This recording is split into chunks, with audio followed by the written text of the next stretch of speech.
ওনাকে আজকে দুইটা মামলা আদালতে হাজির করা হয়েছে। দোহার থানা মামলা নম্বর 2/8/24 এবং মহানগর থানা মামলা নম্বর 3/9/24। এই দুইটা মামলায় ওনাকে 7 দিন করে রিমান্ডের আবেদন করা হয়েছে, কিন্তু আমরা বিগত 19/9 তারিখে ওনাকে এই আদালতে হাজির করা হয়েছিল এই রিমান্ড বিশেষ শুনানির জন্য এবং শুনানি দেখানোর জন্য। তখন আদালত বলেছিল যে যেহেতু তার ইতিপূর্বে আরও 3টা মামলায় রিমান্ড পেন্ডিং আছে, অতএব আইনগতভাবে এখন শুনানির সুযোগ নেই। ওই রিমান্ডগুলোর শুনানি শেষ হবে, তারপরে এই রিমান্ডগুলোর শুনানি হবে। কিন্তু সেই রিমান্ডগুলো আমার জানার মতো এখনও কোনো কার্যকরী করেন নাই, তারা রিমান্ডে নেন নাই। তারপরেও এই রিমান্ডটা আজকে তারা শুনানি করেছে, সেই আদেশকে ব্যত্যয় ঘটে আমরা আদালতকে এটা শুনানিতে ইনফর্ম করেছি, কিন্তু সেটা আদালত আমলে নেন নাই। সেটা আমলে না নিয়ে আদালত তাকে একটা মামলায় 3 দিন আর একটা মামলায় 4 দিন রিমান্ড মঞ্জুর করেছেন।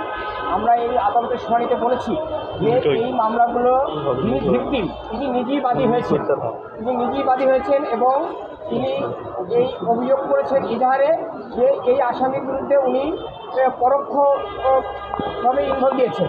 কিন্তু এটি একটা আইনের ভাষায় এটা একটা বৃহৎ কথা।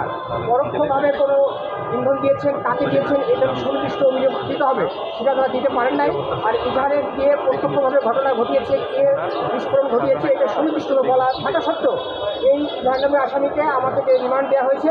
এটা আমরা মনে করি এটা সঠিক হয় নাই, এটা আইনানুগ হয় নাই। উনি আপনারা জানেন যে একটা 75 ইয়ার্স ওল্ড এবং তারও বেশি বয়স্ক একজন ব্যক্তি অসুস্থ, নিয়মিত ওষুধ সেবন করছেন, তারপরেও তাকে হয়রানি করার জন্য এইভাবে রিমান্ড প্রদান করা হচ্ছে। এর একটাই কারণ যে উনি ওই এলাকার সাবেক সংসদ সদস্য ছিলেন, সামাজিকভাবে ওখানে এলাকায় হেয় প্রতিপন্ন করার জন্য এই রিমান্ড মঞ্জুর করা হচ্ছে বলে আমরা মনে করি। এটা আমরা আদালতকে বলেছি, এটা আমার বক্তব্য। ভাই, এই পর্যন্ত কতবার তাকে রিমান্ডে নেওয়া হলো? এই নিয়ে কয়বার রিমান্ড মঞ্জুর হলো? কয় দফা? ইতিপূর্বে তাকে বিভিন্ন মামলায় রিমান্ডে নেওয়া হয়েছে, বিভিন্ন মামলায় একাধিকবার রিমান্ডে রয়েছে, বহুবার জিজ্ঞাসাবাদ করা হয়েছে। ঠিক আছে, ওকে স্যার।